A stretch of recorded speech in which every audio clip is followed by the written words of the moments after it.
സംസ്ഥാനത്ത് ജാഗ്രത മഴ തുടരുന്നു. അടുത്ത 3 മണിക്കൂറിൽ എല്ലാ ജില്ലകളിലും തീവ്ര മഴയ്ക്ക് സാധ്യത എന്നാണ് കാലാവസ്ഥാ മുന്നറിയിപ്പ്. ഇന്ന് 9 ജില്ലകളിൽ റെഡ് അലേർട്ട് പ്രഖ്യാപിച്ചു.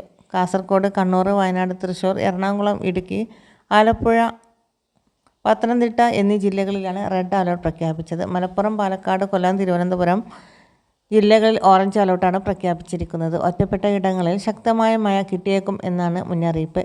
കഴിഞ്ഞ ദിവസങ്ങളിൽ അത്ര ശക്തമായ മഴയ്ക്ക് ഇനി ഈ സീസണിലെ ആദ്യ തീവ്ര ദിവസങ്ങൾ അവസാനിക്കുന്നു എന്നാണ് കാലാവസ്ഥാ നിരീക്ഷണ കേന്ദ്രത്തിൻ്റെ വിലയിരുത്തൽ. കേരള തീരത്ത് ശക്തമായ കാറ്റിനും കടൽക്ഷോഭത്തിനും സാധ്യത തുടരുകയാണ്.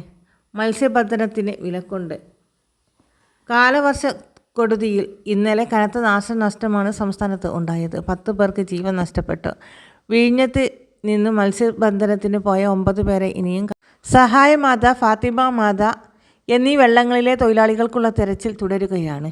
രാത്രി വൈകിയും കോസ്റ്റ് ഗാർഡിൻ്റെയും കോസ്റ്റ് പോലീസിൻ്റെയും നേതൃത്വത്തിൽ തെരച്ചിൽ നടത്തുന്നു. കണ്ണൂർ പാടത്ത് ഒഴുക്കിൽപ്പെട്ട് കാണാതെയായ മുങ്ങിയ സ്വദേശി നളിനിക്കായുള്ള തെരച്ചിലും തുടരുന്നു.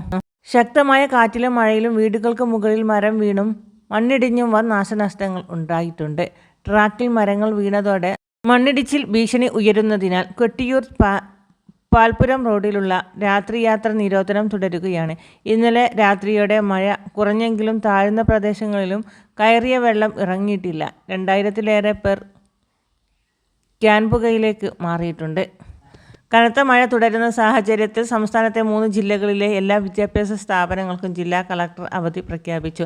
ഇടുക്കി, കൊല്ലം, കോട്ടയം ജില്ലകളിലെ എല്ലാ വിദ്യാഭ്യാസ സ്ഥാപനങ്ങൾക്കും ഇന്ന് അവധി പ്രഖ്യാപിച്ചിരിക്കുന്നു. മഴയും ശക്തമായ കാറ്റും തുടരുന്ന സാഹചര്യത്തിൽ അപകടങ്ങൾ ഒഴിവാക്കാനായി 3 ജില്ലകളിലും മദ്രസകൾ, ട്യൂഷൻ സെൻ്ററുകൾ, ട്രെയിനിങ് ഇൻസ്റ്റിറ്റ്യൂട്ടുകൾ, പ്രൊഫഷണൽ കോളേജുകൾ ഉൾപ്പെടെ എല്ലാ വിദ്യാഭ്യാസ സ്ഥാപനങ്ങൾക്കും അവധിയാണ്.